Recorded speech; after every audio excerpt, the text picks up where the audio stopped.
This is Reasonable Doubt with your hosts, Mark Garrigus and Adam Carolla. Yeah, get it on. Got to get on. A choice making on mandate. Get it on. Welcome to the best hour or so in the universe. It's Reasonable Doubt. Mark Garrigus in studio, everybody. Came over here, had to talk to you. So that's what better place to find you than at the studio. Sprucing it up. That's Giving right. it some curb appeal. That's right. It's kind of interesting in that I was driving down Victory Boulevard 2 days ago, and there's a big black warehouse. It was on Victory Boulevard. A black warehouse? A big black burnt umber, perhaps. Oh, okay. And on the side of it, with no door openings or anything, you had to turn in the driveway. It was just a giant red X. And I thought, what kind of company is this? And what are they selling?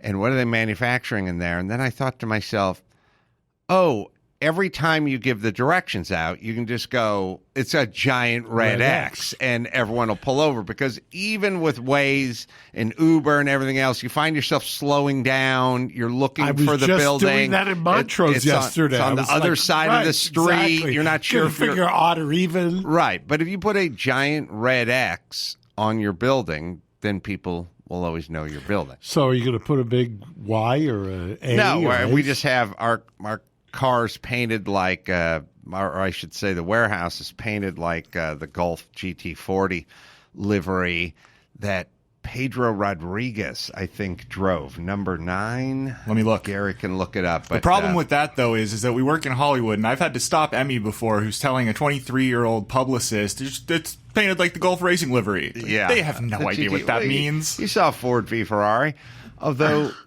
I don't think any of those Ford v Ferrari GT40s that won in the photo finish of the famous picture where Ken Miles got screwed.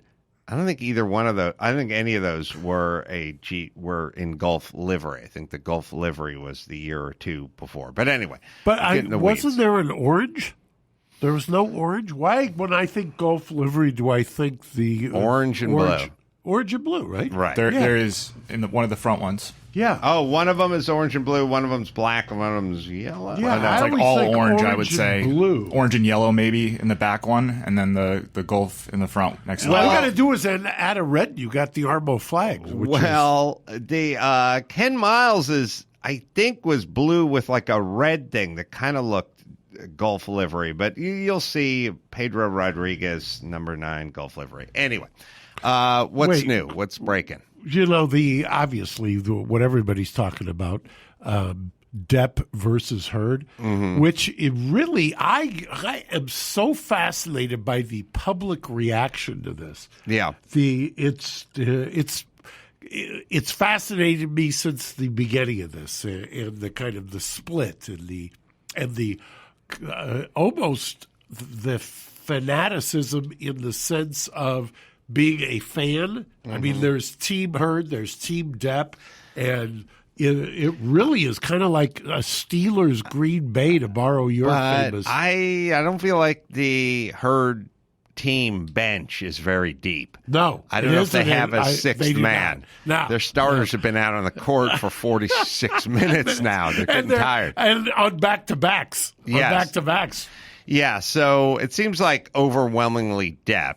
Which is at this point, yeah. But then it's a little interesting given the zeitgeist. So if you kind of just go, well, let's remove Amber Heard and Johnny Depp and this and that and the other. But think of it a little more philosophically. Several years ago, we were deep into Me Too, and it was believe every woman and blah, blah, blah. Right. Since then, it's been a little more dubious. It's been like, well, this guy got railroaded, that guy got railroaded. Well, remember, she's a liar. Maybe we shouldn't believe. One thing that I think happened post that was, and post Weinstein, was Kavanaugh. Right. Okay, and that kind of took it from one arena and kind of flattened it out into the other. And right. So now we're at a place where if this trial took place 5 years ago, then we'd go, all women need to be believed at all times. Now we've changed. It's been a little, whatever happened with Black Lives Matter now versus Black Lives Matter 2 years ago. I think the landscape and the zeitgeist and the winds have changed, have shifted a little bit. I'll give you another example. Remember, defund police, police. Right. And now you've got Joe Biden reading off the teleprompter, fund the police, the police. And, Caruso, who's running, I'm going to fund the police. I mean, that went from complete in L.A., for instance, as a little microcosm, the same thing. And you and I talked about this. The whiplash, it's a much faster pendulum swing than it's been traditionally. So maybe one of the components is the people themselves, Depp and Amber Heard. But the other part of it is more of just societal. And maybe society is when we went from believe all women to that cunt's a liar. Well, that's where we're at now. You cannot believe it. I mentioned it yesterday or day before with you, and I've used it just in talking to people about the case because I talk about it quite a bit. I mean, both in media outlets and personally. And I always cite your little, I'm going to do an 8-minute whack it together, show it to Sonny thing. Mm-hmm. I've never seen anything that resonates like that. I mean, every father, grandfather, even wives, mothers that I talk to, and I mentioned the Adam whack together 8 minutes, and you can't, their eyes light up. It's like, wow, this is like something I got to do as a parent. I'm thinking my montage, I think the arc of the montage is we start before Johnny Depp even enters the pictures, just pictures of her modeling, shots from the set, 24-year-old nubile, beautiful starlet. Then we graduate into Depp and Depp walking down the red carpet, hand in hand, deeply in love. And then we start working in some of the footage of wine bottles being thrown and poop on bed. And then we just end up in the courthouse. Maybe even outside of the courthouse where he's pulling up and his throngs of fans are cheering. And it just sort of ends up there. Breakfast that he made for them. And then she's coming in. And boy, there was somebody who will remain nameless. I won't give her identity, but she's a lawyer, was saying yesterday that Amber has increasingly it's been like a toll has taken on her during the course of this trial over 5 weeks in terms of how she looked initially to how she is looking now as opposed to how he looked initially and how he looks now. And she was criticizing if there's a stylist, what the stylist is. I mean, kind of going deep into the kinds of things that you do when you're in a trial. I know it sounds superficial, but it is the truth. You calibrate what is my client wearing, how is my client acting, what's the zeitgeist about what's going on, and all of those things have tilted over the course of this towards him and against her. What do you think the jury instructions are going to be? Because that, I feel to me, is going to because you go guilty, innocent, guilty, but you go, wait a minute, what are the instructions? Because this is going to be made or broken on instructions. Exactly. When I drove into the parking lot, I was thinking today because somebody had mentioned what the verdict sheet would look like. Because you're going to get a set of instructions, but then the verdict sheet is going to have questions, and the questions you have to answer sequentially, and presumably they're going to have to say, "Do you believe?" I mean, I would imagine there's going to be a question. Do you believe that the October, whatever it was, 2018 WAPO editorial referred to Johnny Depp? Who crafts that piece of paper? That's going to be both sides traditionally will submit their competing versions, or if they've been ordered to meet and confer, the lawyers outside of court will talk and say, okay, we agree on this question. We don't agree here. We'll put a plaintiff's version, a defense version, and the judge can either pick, choose, or reject both and do a mediation. And I'm guessing at that point you can trade questions? Yeah. You go, remove this one and I'll get rid of that one. It's all a negotiation. And by the way, as much as I always talk about how important jury selection is, the verdict in a civil case and the the fight over jury instructions in criminal or civil that's some of the biggest battles, and I think a lot of times people don't pay enough attention. I can think of trial after trial where I won some skirmish at the jury instruction phase that gave me wording, even a sentence that I could just run a truck through in my summation. And mind you, remember, the summations are basically you're giving the one or two jurors that are going to drive your case home during deliberation, you're giving them, arming them with the arguments so that they can point to the instructions and point to the verdict sheet and make a compelling argument for you in the back. So you can't craft your final until you know what's been okayed on the jurors' instructions? That's exactly right, because you don't want to get, especially if you're defending and you don't have the last word. I can be a lot more freeform if I'm the plaintiff or if I'm a prosecutor, because I'll get the last word. I carry the burden of proof. My father used to famously tell me, I don't care what the case is, just give me the final word to the jury and I'll win the case. And there is something to be said for that. I mean, if your words are, and your arguments, and you know what you're doing on your feet, and that's what you're sending the jury into the jury room with, that's most does Johnny get the final word on this? Johnny would get the final word, although they may do some horse trading here because she's got a cross complaint. So, you're going to have some issues, and they may split it up amongst the lawyers. Does he get his female lawyer to deliver that? Well, presumably, if you believe everything that's being written so far.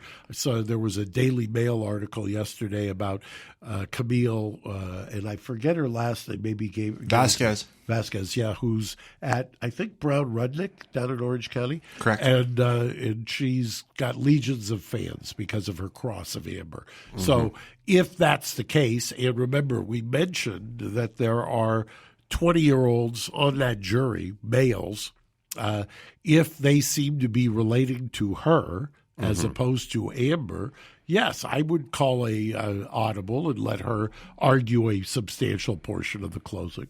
Oh, so you can break it up. Yeah. Normally a judge will give you, if you tell the judge or you frame it in terms of, I'm going to address A, B, and C. This person's going to address D, E, F. For the interest of judicial efficiency, you should allow us to break it up. I've done that. What's the time limit? That's interesting. Some judges I've had judges who actually have the hourglass. Ito. Yeah. I don't know if Judge Ito ever did that, but he had 35 of those things on his desk. He was into timepieces. In fact, he copied his Rolex from the old man. You say timepieces. I just thought he was into hourglasses. But no, he's into timepieces. He's in all timepieces. Yeah, when Pops left the DA's office and my mom bought him a Rolex way back when, I think a Rolex cost a magnificent $1,500 back then. Ito was still in the DA's office and used to tell Pops, when I leave, I'm going to get one of those. I mean, he's a guy who appreciates a good timepiece. Mom's bought Pops. Pops a Rolex as kind of his. You finally got out of the goddamn DA's office making $17,000 a year. I'm going to give you 10% of your salary to wear on your wrist. So that was, by the way. But the time a judge can. I've had cases. I can think of one because we were just talking about it, where the judge gave us 3 hours divided up any way we wanted. And then I was kind of on a roll, and the judge called us up and he said, Mr. Gargas, do you play soccer? And I said, no, I don't play soccer. He says, well, there's a concept in soccer where you get additional time. I'm giving you additional time. Well, I said, thank you. What do you think of this concept? Yeah. Whoever goes last has a distinct advantage. When I was trying out for the Groundlings after going through the basic, what year? Intermediate, late 80s. Okay. And I had basic, intermediate, writer's lab, and then advanced. The way advanced works is you do one show, and then 6 weeks later you do another show, and then the following morning they vote to see if you made it into the Groundlings. Wow. My first show was excellent. My second show, not as so good. And the next morning they voted, and of course I didn't make it in. Now, if you flip the script, then the first show was weak, but 6 weeks later I went out there and kicked ass, and then they voted. then now it's still one show good, one show bad, but it's all about the order. Is there anything and so obviously you want to go last. Is there anything, and has this ever been tried, where you go, look, we got 3 hours. You want to go first, we'll give you 2 hours. You want to go last, we'll give you 1 hour. Or we'll give you an hour and 45 versus 1:15. Now there's a decision. Right, now you got to strike a deal. But not that I'm aware of, maybe somebody smart and I will come up with it, but the order is generally conditioned on who has the burden of proof. But this one has a cross complaint. Right. As you were saying. So there's an issue there that they've got to talk about, and they can divide up the lawyers on that and say this lawyer represents on the cross complaint, this lawyer represents on the defense, so they each get their arguments. They can even bifurcate it in some cases. But the interesting thing about that is I know sometimes, I've been there, where you're kind of losing a little steam at the end of the day, and you may go to kind of replow some ground just so you can kind of regather yourself the following day for either a closing or a cross-examination. Because, I always feel like a direct examination where you're leading them through in the quasi-infomercial, that doesn't require a whole lot of skill. In fact, we used to joke about prosecutors that if you learned the expression "what happened next," you could be a 90-day prosecutor. Just what happened next, and then what happened, or what happened next. But your skill set, where you really earn your money, is whether you can cross-examine somebody. And sometimes, as I explained to you, Judge Ito, a different Judge Ito, different Judge Ito, Roger, said it's like riding a wave, right? And I've got one other story, but first, Cerebral. Yeah. Remember Cerebral? Mm-hmm. Yeah. 65% off. Is that true, Gary? That is absolutely true. Isn't that amazing? 65% off. That means a psychiatrist visit, which can cost up to $500 per session, and traditional therapy, which can be over $100, that adds up to thousands of dollars a year. Isn't that amazing? Cerebral, just that'll affect your mental health. Online mental health service, which offers prescription medication, counseling, therapy for anxiety, depression, ADHD, insomnia, and more. One of the few services that provides prescription medication online through a licensed provider and ships meds straight to your door. Unlimited messaging with your care team, which is great. Connect with your counselor and therapist on your schedule, not theirs, through your laptop, or Cerebral's got a mobile app. Simone Biles is the Chief Impact Officer. She's a huge advocate for reducing stigma around getting treatment, as we know. Right, Gary? That's right. Listeners of this program can receive 65% off your first month of medication management and care counseling at getcerebral.com/doubt. Go to getcerebral.com/doubt for 65% off your first month. That's just a total of $30 to get started. Join Cerebral today on their mission to make quality mental health care accessible and affordable for all. Right. So what I was saying is that you have to some degree, if you're doing this well and at a very high level, you have to be able to remain fluid, make a call in real time, and decide what is and you got to put your ego aside to some degree, because if you've been the first chair and you think that that's the most important, because you're the voice of your case. And do you want to step aside because somebody else, a second chair, is resonating more with the jury? Well, the client is most important. It's not you. You're not, even though you may want to take the victory lap, you want to make sure you do what's best for the client, and that means reading whether it's the judge or the jury. Well, it seems to make the most sense to whack it up if the second chair is capable, as professional and capable, because there's only so much information you can digest and expel. You deal with this. It's sort of like, I'll deal with the design and the architecture. You deal with the engineering. I don't have to commit everything into my head, because it's going to weaken most of the separate ideas. So there's maybe an emotional part of it, and then there's a mechanical part of it. Right. And it'd be probably better to farm that one out. All right, what is your second? Real fast, before we change topics, I got to clean something up here. First, I want to show you guys Pedro Rodriguez's GT. Oh, okay. And then in the course of this, I also found a much higher resolution photo of the Le Mans finish where it is clear you are right that it is not a Le Mans car. Or is not a Golf livery. It looked in the smaller... It's like a red and gold one and a black... Right, but that bottom right one in the degraded thumbnail that I first looked at looked Golf to me, and I made an incorrect call when I should have trusted your memory. You don't have to tell me I'm right.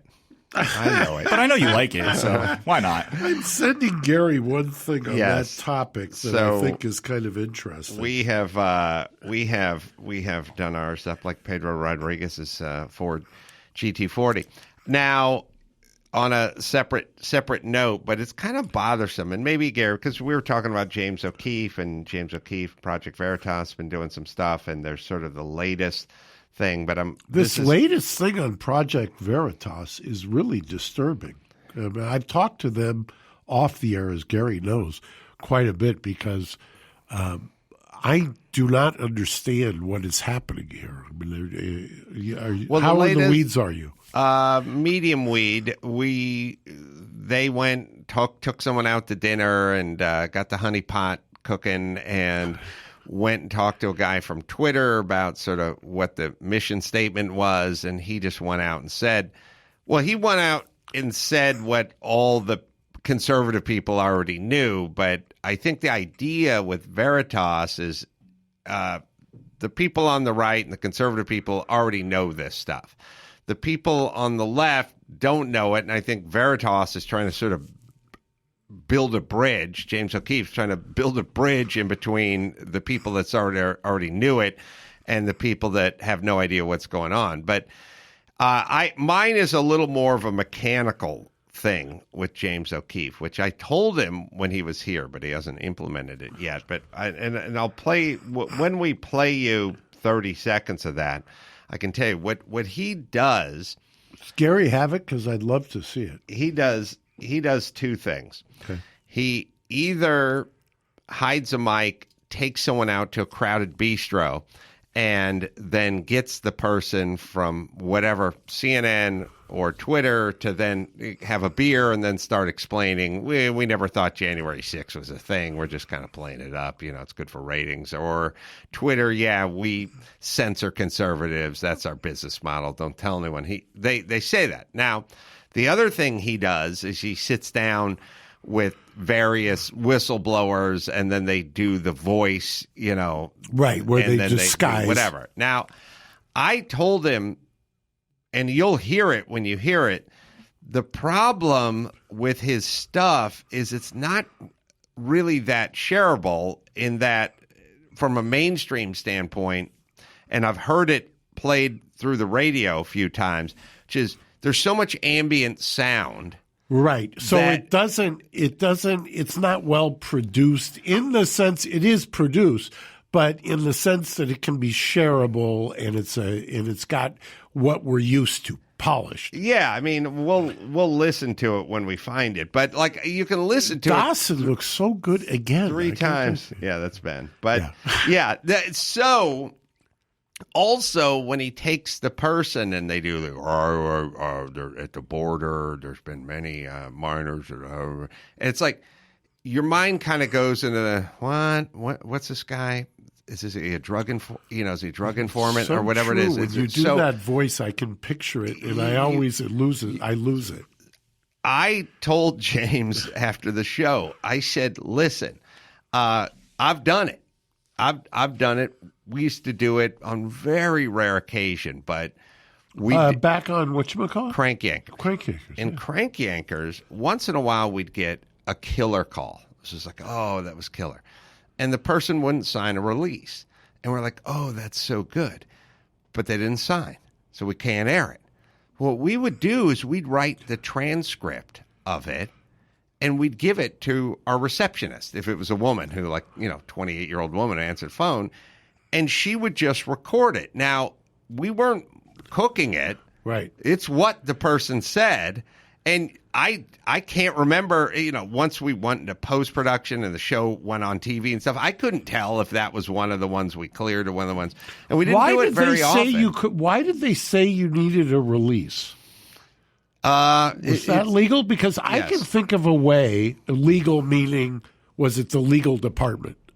Well, my favorite call is, it wasn't Kevin Nealon. We had, I'll think of his name from Jurassic Park and every other movie. Goldblum? Yeah, Jeff Goldblum. In season 2, we had Jeff Goldblum call back people who were on season 1 saying he was an attorney representing a class action lawsuit against the producers of Crank Anchors. And they'd go, get the hell out of here. You're not going to get me again. And then he'd go, all right, there's a lot of money at stake here. And they'd go, all right. And then he'd go, when the phone rings, you ever startled, nervous, scared to pick up the phone? And when they'd go, well, yeah, sometimes. So we went right back to the same people again. But we'll play the clip, and I'm just asking everyone, and everyone's listening on their podcast, if you listen and you don't read the transcript and you don't watch, you just listen, it's not that clear. And what I would say to James is, you know what they're saying. You have it. It's captured. It's memorialized. Transcript it. Recreate it. And do it clearly. All right. And same with the fuzzed out voice. And same with the FBI informant voice. The senior engineer of Twitter. All right. So we'll hear what he has to say. Twitter does not ruin free speech. It's not doing free speech. What do your colleagues say about it? They hate it. Some of my colleagues are like super left. Our jobs are at stake. He's a capitalist. If we weren't really operating in a capitalist mode, we were very socialist. Like, we're all like commie as fuck. We did all we could to like revolt against it. A lot of employees revolted against it. And I don't know if the two parties can truly coexist on one platform. Wow. So there's bits and pieces, but there's so much ambient noise that it's just hard. So I have a question for Gary. He can answer. When, I thought about this the other day because somebody was asking me about Pelicano and the litigation we had. Can't you take that, and isn't there a production way to reduce or cancel out the ambient noise? Absolutely, but then if you do that, everyone's going to say that you've altered the video and you've doctored it. Yeah, I guess that's an argument, but I think they're also sort of trusting that most people are going to consume this on YouTube, and for those who are just listening to this, the video does have what is said transcribed, on the screen. Yeah. So they're sort of doing what you recommended. But basically what I would do is release both. I'd go, right. Here's the vid, and then here's, look, every doc has some animated or actor recreation of X, Y, and Z. Everyone. Even, or you essentially do what they did with the Alec Baldwin shooting that they released several months ago. A sort of, here's they what did a this looks recreation. Like. Yeah, get an actress, get an actor, and have them literally just read their stuff clean. And then it would be much more impactful. There's just too much ambient, whatever. And when the FBI whistleblower does the voice, whatever, don't bother. Just have a voice actor. Just do it. You're titling the guy's face out anyway, right? Right. If you're titling his face out, put a super clear voice, because as soon as you hear the you go, turn okay, off. that guy's some sort of prison stoolie who'll go any way the wind blows. Hey, let me tell you about Mudwater. Many health and wellness brands alienate customers by pretending their products lead to a perfect life. Mudwater values authenticity over fake marketing. Mudwater Rise, a coffee alternative with 4 adaptogenic mushrooms and Ayurvedic herbs. 1/7 the caffeine of a cup of coffee. Energy and focus without the crash or anxiety. 100% USDA certified organic, non-GMO, gluten-free, and plant-based. Mudwater Rest, caffeine-free blend, promotes a state of calm, made with rooibos, chai, turmeric, cinnamon, and a ton of adaptogens and herbs. Rest starter kit includes 30 serving tin, USB rechargeable frother, You haven't lived until you've got yourself this rechargeable frother. I use it every day. Free sample of vegan coconut water as well. The stuff works, and that's why I'm telling you about it.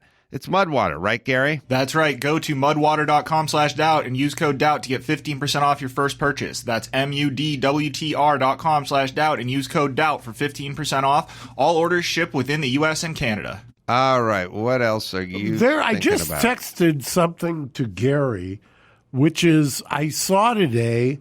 Actually, Harmeet brought it to my attention. There's a judge here. I don't know if you can see this.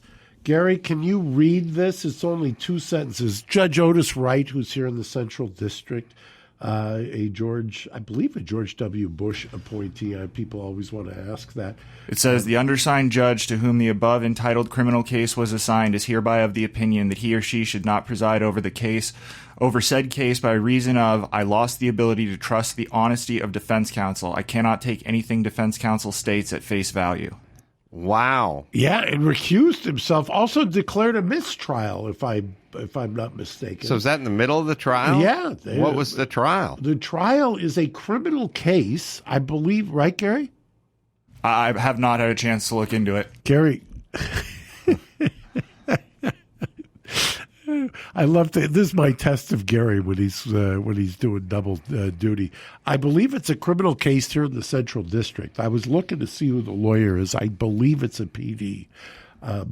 And it's an astonishing order. I mean, people are speculating as to what happened or where the transcript is. But if you're in the middle of a criminal trial and you make a motion, I don't know if they made the motion for a mistrial. Presumably they would have had to, because the defense would have had to, because if it was granted without the defense's consent, you can't retry the person. So presumably the lawyer asked for a mistrial. The judge granted it, and the reason is that he couldn't trust the honesty of the defense counsel. I want to find out who that defense counsel is and get them on to one of the Beyond episodes, because that's not only do you get for your client a mistrial, but you get a new judge. Well, what do we do if you're the judge and the defense keeps bringing up things that are inaccurate?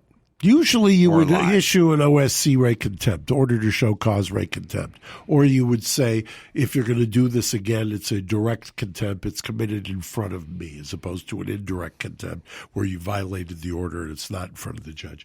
This is, I can't remember seeing another order along the lines of granting a mistrial after a jury has been selected and recusing yourself and sending it to another judge, and then slamming the honesty of the lawyer on top of it. It's kind of a trifecta. Well, we saw in the Rittenhouse trial that the prosecution pissed off the judge kind of early and often. Right. And to me, judges are sort of like building inspectors. Like, don't piss them off on their first visit. Like they do. There's a first visit. They come out to the house. I've never thought of that. Can I rip that off? Yes. Hey, Your Honor, you're like a building inspector.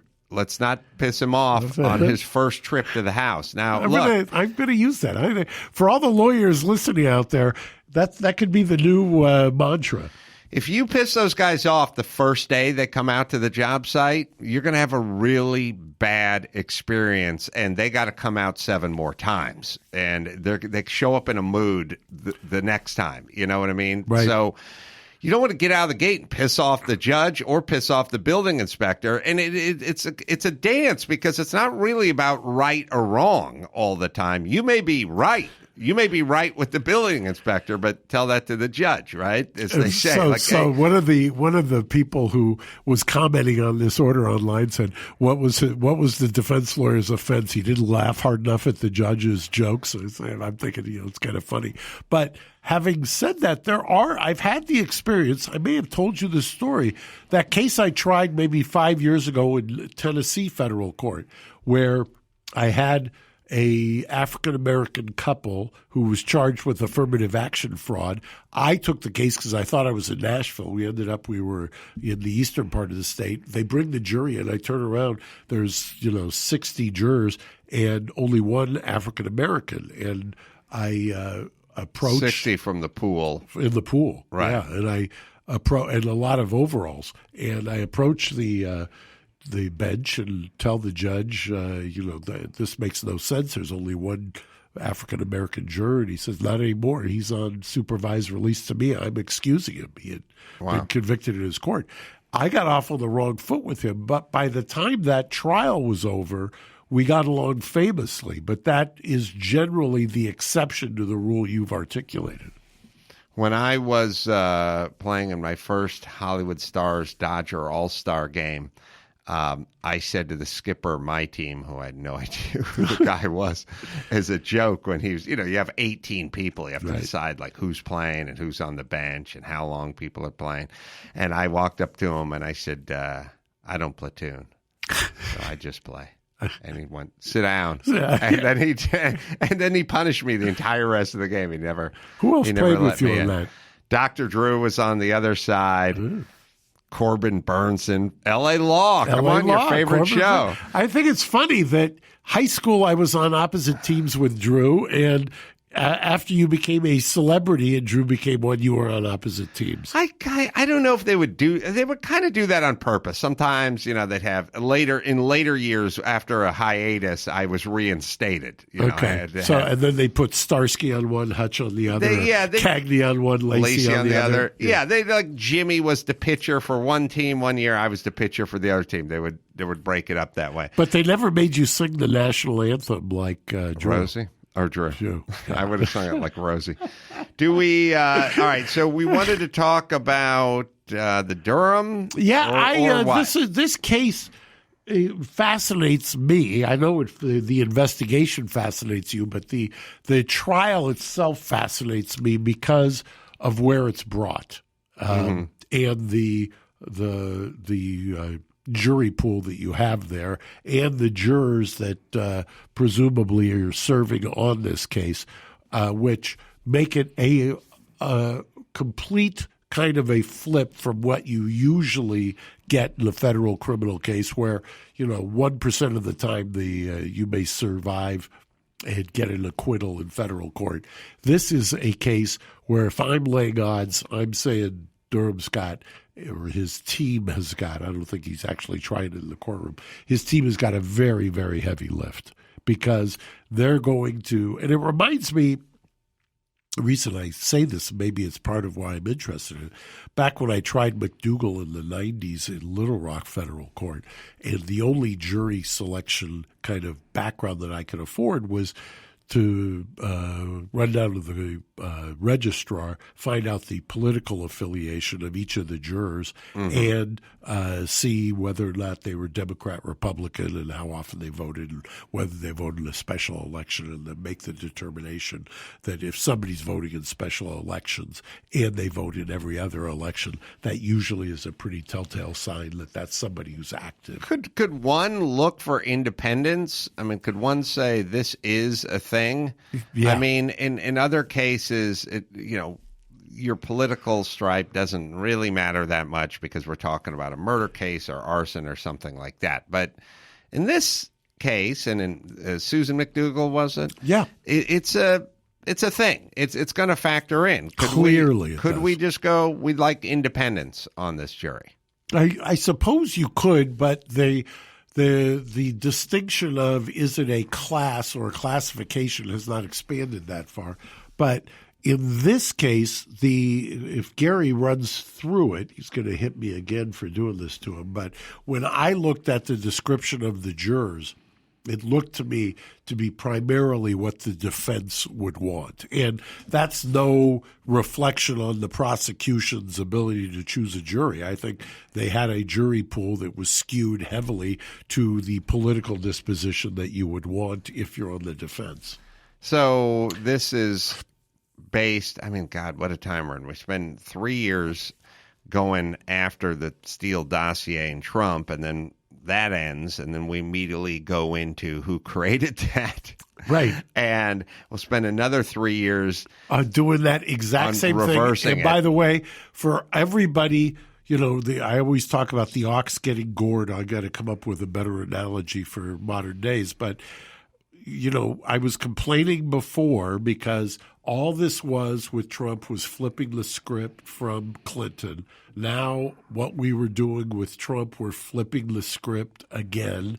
And, be careful what you wish for. Yeah, I agree. Although, politically, it's a pretty good tactic because what you get to do is you get to make this allegation. There's a Russian PP tape. There's a dossier. He's got a server in Trump Tower that's going straight to the Kremlin and blah, blah, blah.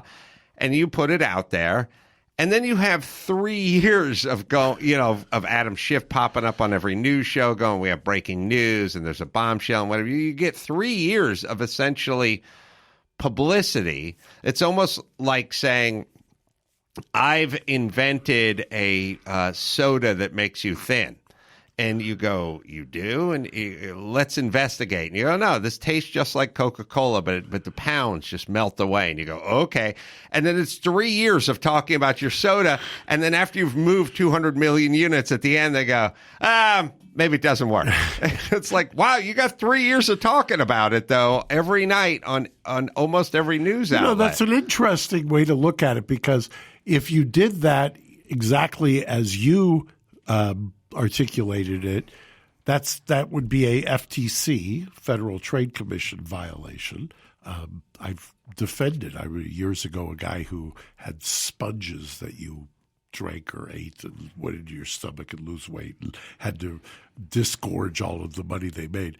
But in the political speech realm, you would be cloaked in the first, and you wouldn't have to have any accountability for it. So therefore, we've now injected the criminal process into the political to bring accountability depending on whose finger is on the scales of justice. Well, think about if you just looked at it as a campaign contribution, what it would be like every single night at the top of the news, more stories out of Putin and Russia and being a puppet and a cat's and that's paw. What's called, they call it earned media. And so instead of having to buy ads, if you're Rick Caruso, you got to buy wall-to-wall ads.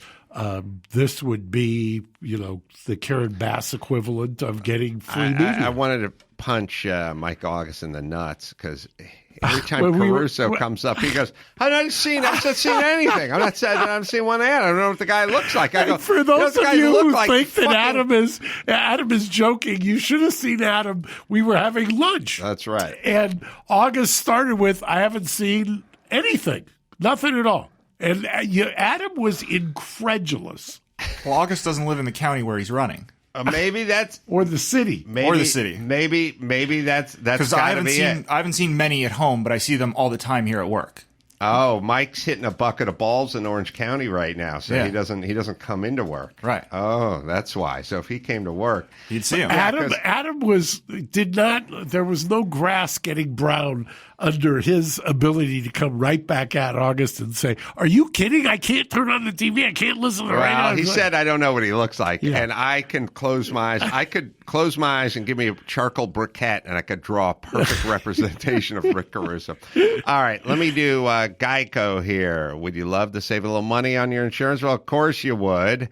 And who doesn't love a deal when it comes to great rates on insurance for everything? Geico can help. Insurance for your car, truck, motorcycle, boat, RV, even homeowners and condos and renters insurance. And you can save even more with a special discount when you bundle your coverages. Plus, add the easy-to-use Geico mobile app, and you can get 24-hour roadside assistance. Switch today. See just how much you could save when you go at geico.com. All right, Huntington Beach tomorrow. You can see Mike August. Put on your Rick Caruso mask and see if wear one of those. Caruso's got a very distinctive dress shirt. Have you noticed that? The collars? Yeah. Every rich guy does. Yeah. That's the rich guy shirt. It's the rich guy shirt where the collar it's got to be an extra inch and a half. Oh, yeah. Oh, there's that rich guy shirt, and then there's the Bob Kraft blue and rich white guy where you wear a different color collar and cuff. Right. Then the actual. That's when you reach kind of multi-billionaire status. You do the blue shirt, white collar, white cuff, and then the initials embroidered in blue on the white cuff. That's how you've arrived. You know the best just a sidebar, but I did Jim Rome's show once. Jim Rome's sports guy, a million different shows. I did a show once, and normally you do those shows, they give you a tote with a mug, travel mug, tote. Wow. I love free swag. I'll go anywhere. But you end up with 7,000 mugs with 7,000 show names on them. His thing, you get fitted for a shirt. Wow. You walk in there. You walk to the back, like where the green room is, and there's a guy there, Giuseppe of Italy, and he hands you a palette, you check out 150 swatches, I like this color, and he goes, all right, and he measures you up. Dang. Takes 10 minutes, and 2 weeks later, your custom fit shirt shows up in the mail. That's 50 times better than any swag. I've never 50 times. You've never told me that, but I'm going to make sure that I go on a Rome show. When you do Dancing with the Stars, they'll do the same. All right, go to AdamCarolla.com for all the live shows everywhere. What do you got? If you're in Palm Springs, go by Gigi's, get quite a bit of positive reaction there. Or if you want to hang out at the pool, Elixir, downtown LA, Engine Company 28, or around the corner, 10E Mediterranean Tapas, or stop by the Capri Hotel in the Hamptons and sample Naya. So until next time, Adam Carolla for Mark Garriga saying mahalo. Thanks for listening to Reasonable Doubt. Tune in next Saturday for an all-new episode.